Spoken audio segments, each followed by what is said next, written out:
We have a lot of history in the four walls that are GLAAD Law. We got marriage equality in Massachusetts in 2004. Thank you, GLAAD Law. Number 14, We've argued 3 cases in front of the U.S. Supreme Court. The marriage equality case in 2015. Mr. Chief Justice, and may it please the court, the intimate and committed relationships. And a 1998 case establishing nationwide anti-discrimination protections for people with HIV. We've argued some of the earliest transgender rights cases in the country. We set precedent, laying the foundation for how LGBTQ people should be treated in this country. We are in the business of winning.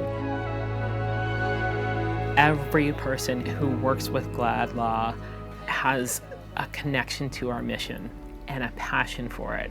These are folks that I have looked up to forever, right? They're my heroes. GLAAD Law has 3 components: impact litigation, public education, and legislation. We work both to promote good legislation and sometimes we'll help write it. I think the most recent one is the passing of the Mass Parentage Act, which provides protections for families no matter how they're formed. We celebrate full parental equality in Massachusetts. One of the really groundbreaking pieces of legislation that GLAAD has been working on is around PrEP access. So with some really amazing community partners in Rhode Island, GLAAD Law has been part of passing a first-in-the-nation law to prohibit insurance companies from essentially using prior authorizations and step therapy to make it harder for people to access the PrEP that they need. It's a total game changer for eradicating HIV. We're also doing public education, right? We're changing hearts and minds every single day. Programs like GLAAD Answers, to me, are kind of the heart of our work. People can call there with their questions about legal issues, and people often call in crisis. And we have a group of volunteers who will guide them and get them the resources that they need. And it's a resource not just for folks in New England, but nationwide. Every single day, we are hearing about losses, about LGBTQ people being persecuted, oppressed in very many ways. Unrelenting attack on transgender rights and transgender people and transgender kids across the country. We are seeing a concerted effort to deny the existence of transgender people. We have seen states ban transgender girls from playing sports.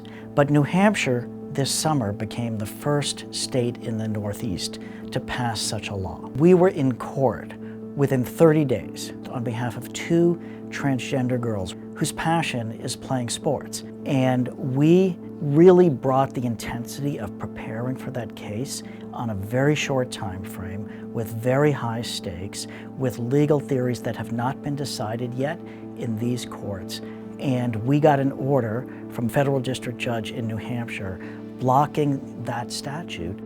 But what these laws are really telling transgender people and the rest of society is transgender people don't belong. And that's what GLAAD is fighting against.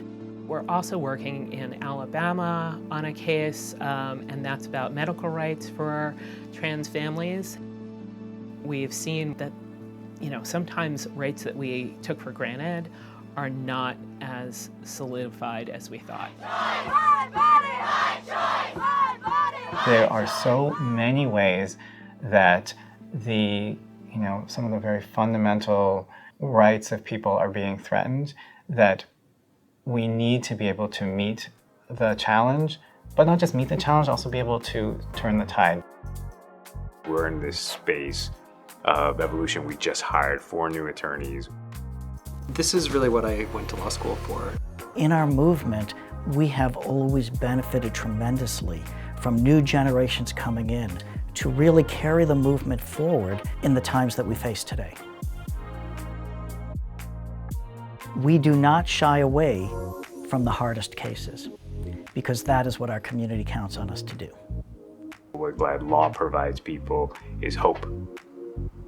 Is hope that regardless of where we are, there are thousands of people who are working tirelessly to demand that we are treated with dignity and respect.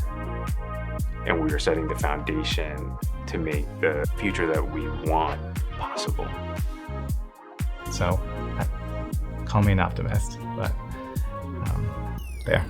And we're not going to stop.